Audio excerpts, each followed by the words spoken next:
Hi అందరికీ. మీరు ఎప్పుడైనా హీ డైడ్ ఇంటెస్టేట్ లేదా property is distributed according to law when someone dies intestate అనే మాటలు విన్నారా? ఈ ఇంటెస్టేట్ అనే ఇంగ్లీష్ పదం అర్థం తెలుగులో ఏంటో, ఎలా వాడాలో ఈ వీడియోలో మనం తెలుసుకుందాం. So let's begin. దీనికి డెఫినేషన్ ఏంటంటే, one who dice without a will అని.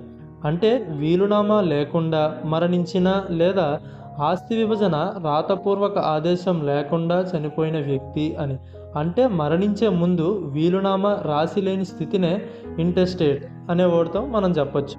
అంటే ఎవరైనా ఒక వ్యక్తి తను చనిపోయిన తర్వాత తన ఆస్తులు అంతస్తులు ఎవరికి చెందాలో ఎవరికి చెందకూడదో అనేది ఒక వీలునామా అనేది రాస్తారు ఒక పేపర్ మీద.